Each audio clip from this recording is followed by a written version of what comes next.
This time, preferred resistor values and the E-series. You may have noticed when looking at circuit diagrams that the same values of resistor turn up over and over again. And they are not obvious values when you first come across them. 47K, for example, is much more common than 46K or 48K. What is so special about 47? Well, it comes from two related problems. One from the point of view of the user, and one from the point of view of the manufacturer. We'll start off with the problem faced by the circuit designer, somebody in a lab trying to build a circuit. This is the problem they have. They want to keep a small stock of resistors in the lab, as small a stock as possible, but they always want to have a resistor which is within 10% of the ideal value of the resistor that they calculate for their circuit. What values should they stock? We can do a bit of maths and start to investigate the answer to that problem. Let's start with 100 ohms. It's a nice round number. If I have a 100 ohm resistor, then that is going to be an acceptable value to choose, provided it is within 10% of the optimum resistance value for my circuit. So, supposing I've calculated an optimum resistance value, and that is X. Now, 10% less than X would be X times 0.9. If 100 ohms is acceptable, then X times 0.9 must be 100 ohms. That would be the biggest value of X for which 100 ohms is within 10%. That gives me a value of 111.1 ohms. Now, what's the minimum possible value of ideal resistor for which 100 ohms is within 10%? Well, supposing my ideal value was X, if I multiply that by 1.1, I would get 10% bigger than my ideal value of X. And if that was 100 ohms, then X would be 100 divided by 1.1, which is 90.9, near enough ohms. So, if I calculate a value of my resistor, the ideal value, somewhere between 90.9 ohms and 111.1 ohms, then a value of 100 ohms would be within 10% of my ideal value. Right. So, what would be the next biggest resistor that I should keep in stock in my shelves? Well, this time, let's write the value of that next biggest resistor as Y. Now, consider the range of ideal resistances that Y is within 10% of. That would be Y over 1.1 and Y over 0.9. That's the range of resistors for which Y is within 10%. We would want this biggest value here to be 90.9, the smallest value for which 100 ohms would do. So if Y divided by 0.9 is 90.9, then Y must be 90.9 times 0.9, or 81.81. To keep our numbers nice round numbers, I'll call that 82. If we have an 82 ohm resistor in our stocks as well, then that would do up to 90.9 ohms, and it would do down to 82 divided by 1.1. Oops, 82 divided by 1.1. 74.5. Let's call it 74.6. 74.6 ohms up to 90.9 ohms. That's the range that would be covered by our 82 ohm resistor. And then we can move down and get a whole range of resistors using this method such that any value that I choose is always within 10% of one of these values that I have in stock in my lab shelves. And if I complete that calculation, I get this, the E12 series. And these are values of resistors which any electronics lab would have in stock. You'll notice that it doesn't quite work. There are a couple of small gaps between 24.4 and 24.5 and between 13.3 and 13.6. This means that if you design a circuit and calculate that the ideal value of your resistor is 13.4 ohms, you're in trouble. You can't just go to the lab shelves and get a resistor within 10% of that value if all you have in stock is the E12 series. But this doesn't happen very often. And the benefits of only having a small number of resistors that you have to keep in stock outweigh the chances that you're going to want one just in that little gap. There's a slightly different way of thinking about this, which comes up with the same answer.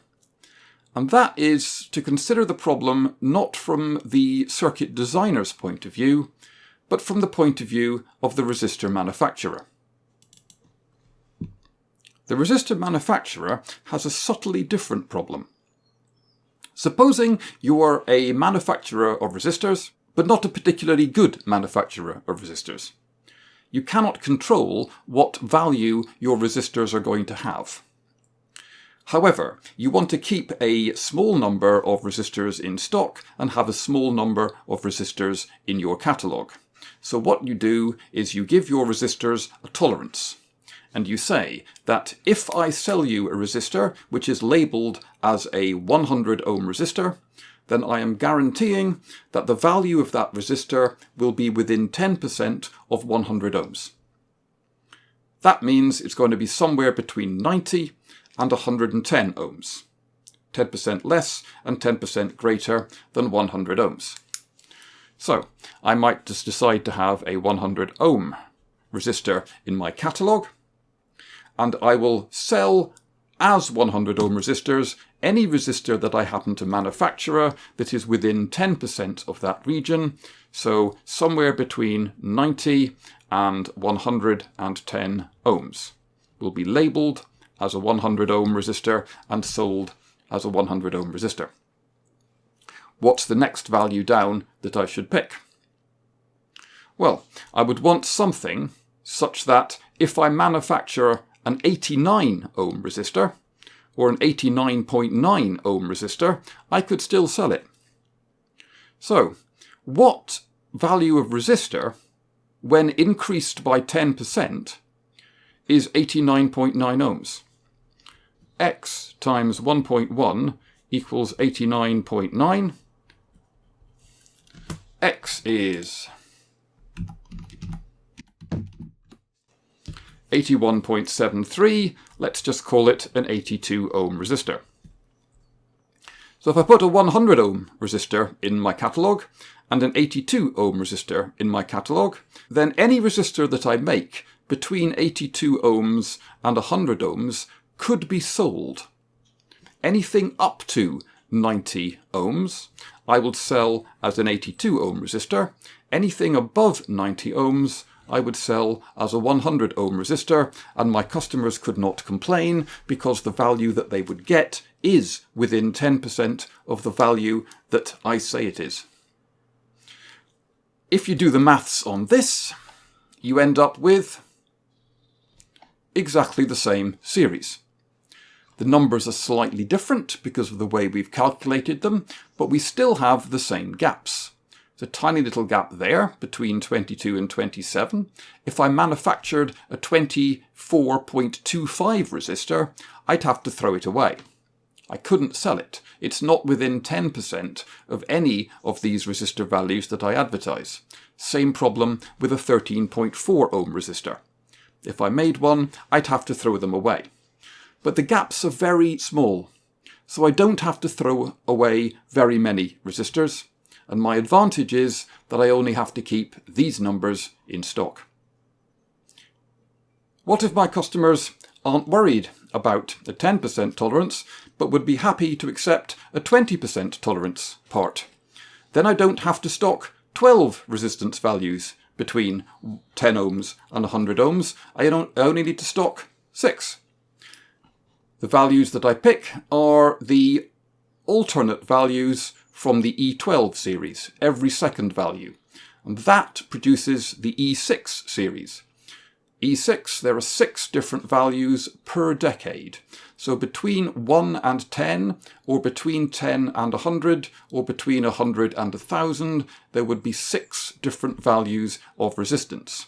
Because everything that I've done so far, looking at the values between 100 ohms and 10 ohms, would equally apply to looking between values of 1k and 100, or 10k and 1k, or 100k and 10k, and so on. I just multiply everything by 10.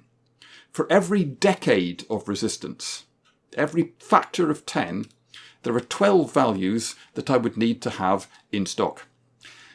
But if I'm not worried about 10% tolerance, but 20% tolerance will do, then the E6 values are all I need. If even that is a step too far in accuracy, I can use the E3 series, and there are only 3 values in each decade that I would need to stock. If I want to be sure that I'm within 5%, then I have to add more values. I have to go to the E24 series, which adds another set of values in between each of the E12 values. If I want greater than 5% accuracy, so there's always a resistor that's, say, within 1 or 2% of any value that I specify, then I have to move up to E48, E96 or the E192 series. These have 3 significant figures. It is actually possible to have 12 values between 10 and 100 which do not have any gaps. However, to do it, you have to move away from integers. You have to have values like 12.1 and 14.8. They're harder to remember. So the industry has standardized on these E12 values, which are just 2 significant digits, but they do have a couple of small gaps in the ranges. Just consider the worst case for a second. Supposing both the designer and the manufacturer are using the full tolerance provided by the E12 series. You could have a case where the designer wants a resistance value which is as far as possible away from the ideal nominal E12 values. Perhaps they specified in their calculations a 90 ohm resistor. They would have to choose between a 100 ohm resistor and an 82 ohm resistor because that's the only 2 values in the E12 series that the lab has in stock. However, the resistors that they have are 10% tolerance resistors. So the 100 ohm resistors in the lab may in fact be 110 ohm resistors. And the 82 ohm resistors in the lab may in fact be 74 ohm resistors. So my calculated ideal value of 90 ohms, if I go to the lab shelf and get the nearest E12 value, but a 10% tolerance part of the nearest E12 value, I could end up 20% away from my ideal calculated value. This is the reason why a lot of labs will stock the E12 components, but 1% tolerance E12 values. Okay, that's the end of this quick chat about preferred values. Next time we'll be looking at how to identify resistors and what all those bands of colour mean.